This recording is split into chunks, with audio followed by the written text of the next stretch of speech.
Yo, it's your boy Zion. And his mother Naomi, yes. And it's still my gluten-free kitchen. Yes, gluten-free kitchen. And right, today we just made apple dumplings, which were fire. Oh my goodness. Yeah, so thank you. She did such a good job on that. Thank you. So, however, you know what I don't do a good job on? YouTube videos. Yeah, so we're trying some new things out. Comment below. Tell us, what you think of it. And so make sure you smash that subscribe button. Turn on the notifications. Yeah. Comment down below. And how many likes do we want for this video? A billion. A billion likes. That's our goal. All right, stick around. We're going to do the video in just a minute. All right. Today, I am going to teach you how to make the most delicious caramel apple dumplings you have probably ever had in your life. If you love caramel, if you love candied apples, if you love apple dumplings, you are going to want to stay tuned. So let me go ahead and put this away and we can get started. Now for a pastry, we are going to need a lot of stuff. You're going to need 1 1/3 cups or about 160 grams of flour or a good cup for cup gluten-free flour. You know I love Better Batter, but you could use any good brand. GF Jules is a great one, and I'm sure you have your favorite. 1 1/2 tablespoons or about 18 3/4 grams of granulated sugar. 1 teaspoon or about 4 grams of baking powder. 1/4 teaspoon or about 1/2 gram of salt. 1/2 cup or about 227 grams of a good margarine or butter if you can do dairy. I like Earth Balance or Smart Balance. And 1/2 cup or about 121 grams or 121 milliliters of either milk or a good dairy-free sub. You know my favorite is hemp milk, or if you're not allergic to dairy, just use milk. So we're going to put all of these ingredients into our bowl. So we're going to put our flour, our sugar, our baking powder, and our salt into our bowl. And we are going to mix it until it's evenly combined.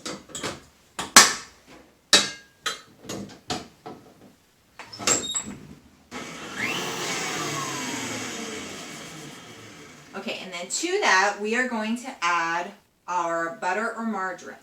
Now, you want to put this all in and get it really well incorporated. This is not a flaky pastry that you need to worry about.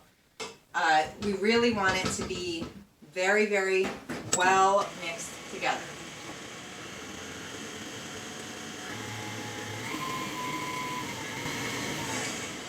Okay, so when I say well mixed together, I'm going to show you what I mean. So as you can see, it's about the texture of cornmeal. Okay, we don't really care about big chunks because we don't need this to be flaky. We just want it to be nice and crumbly. And now we're going to add all at once, no need to do anything crazy, our milk or our dairy-free milk. And we're going to stir it until it forms a dough. You can do this by hand or you can do this in your mixer. Now, it can be, depending on the type of milk you use, it can be anywhere between the texture of drop cookie dough, okay, and pie dough.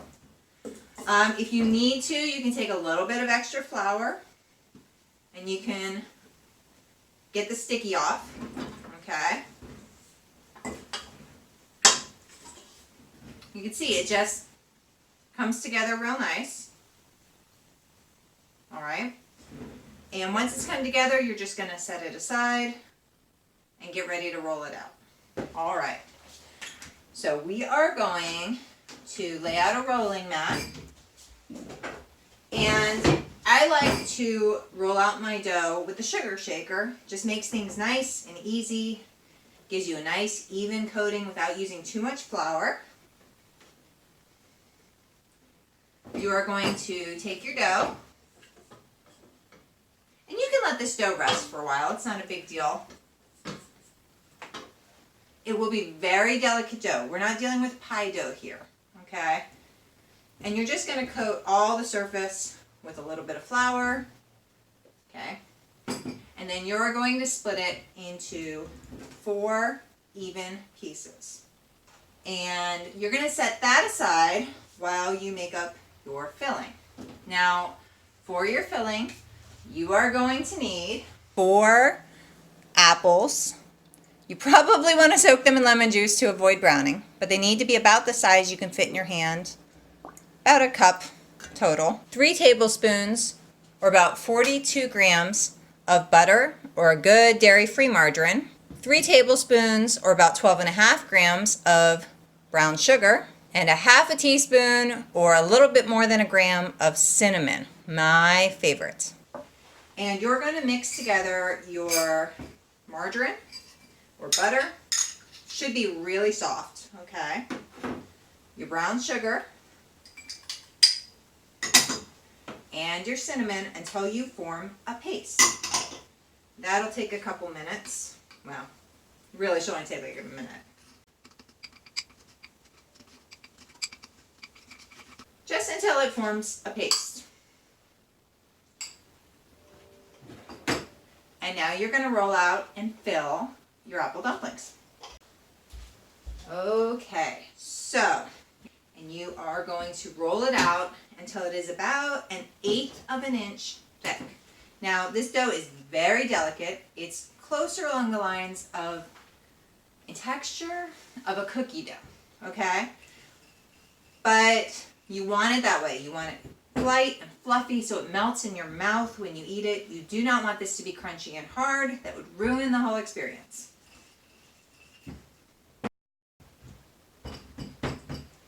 You're going to take your apple and you're actually going to cut your apple in half horizontally.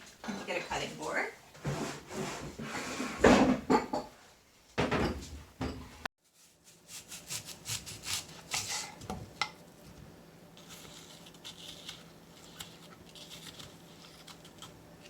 So we're going to cut the apples in half, and we're going to take out just any extra little bits of core that we find.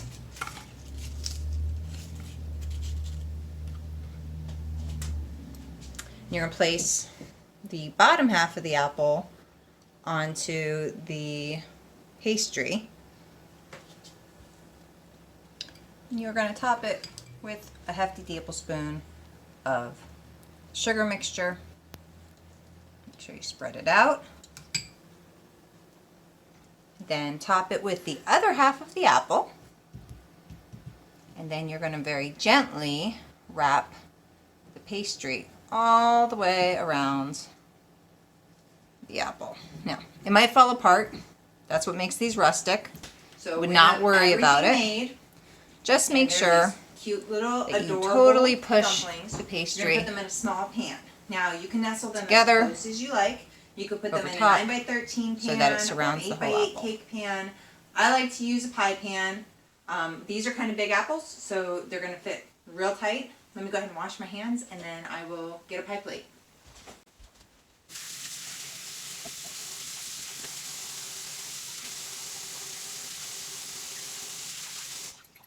Okay. So, we are just going to nestle these real nicely into our pan or our pie plate.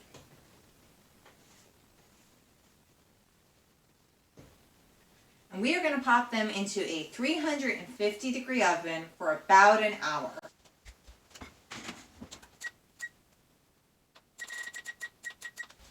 Now you're going to want to check them after like 40 or 50 minutes because you don't want them to burn. But the idea is you want the dumplings to be golden and the apples to be soft. While you are making them in the oven, you can make your sauce. You're going to need 1 cup of water, or you could use milk or apple cider if you wanted to, but water will do. 1 cup, or about 198 grams of granulated sugar. 1 1/3 cups, or about 265 grams of brown sugar. 8 tablespoons, or about 115 grams of butter, again, or a dairy-free margarine. I like Smart Balance. 1.5 tablespoons of flour, which is about 12 grams. Once again, if you're gluten-free, go for the Better Batter or your favorite brand. And 1/8 teaspoon, or a little less than a gram. I had 3/4 gram. I don't know. It's a tiny bit, a pinch of salt. Okay, so very important. You want to put all of this into a thick, heavy-bottomed, high-walled pan. You need the pan to come up about 2 to 3 inches above where you think you need it to come up, because it's going to, ask me how I know. It's going to boil over if you don't have it big enough. Sometimes I'll even use, like, really a 2-quart pot you should use. Sometimes I'll even use a gallon. You definitely want to do that. You're just going to put everything into your pot, whisk it together, break up any lumps, and you are going to put this on the stove, and you are going to boil it until it comes to a rolling boil.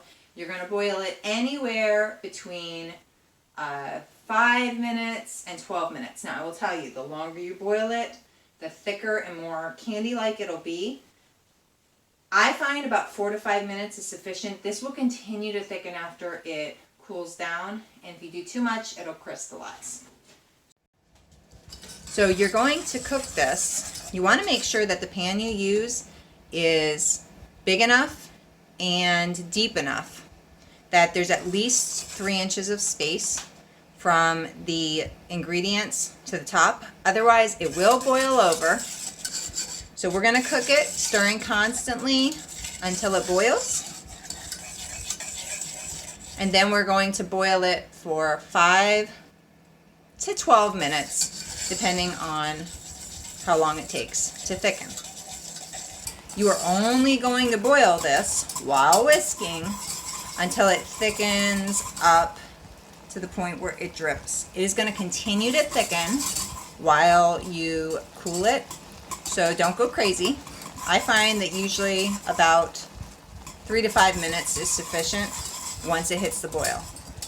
Now, as you can see, this has thickened up just to the point where it starts being syrupy. Don't worry, if it gets a little too thick, you can just whisk in a little hot water and keep going. And we're just going to pretend that this has boiled for 5 minutes. I didn't think you wanted to wait, so I made some in advance. And like I said, you can tell that this will thicken upon cooling. This was after 4 or 5 minutes. You can see it's almost candy, it's almost caramel, but not quite.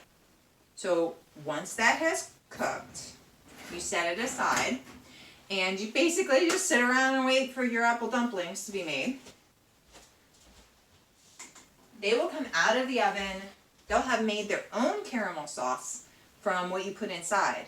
That will have flavored the entire inside. And then you're going to plate them up individually and serve each with a really generous dollop of caramel sauce. It's fabulous. Thank you guys so much for watching this video. Check out the community poll for next week's recipe, and here are some extra features just for you. Oh, no, I'm stop, cool. stop, no. Twitch, the electric slide, Bisco. No. I have a Hydro Flask. And I oop. What? That doesn't make sense. Yes. Oh my goodness, that is absolutely fantastic. I hope you enjoyed this recipe, and I want to say a quick shout out and a thank you to my friend Cass. And so for my birthday, she bought me studio lights. So thank you, Cass. That was an awesome gift. If you have any recipe requests, make sure to put them in the comments section. Make sure to go to the community section of my YouTube and vote on what you want to see next week.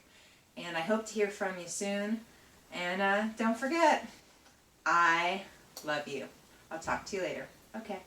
Bye.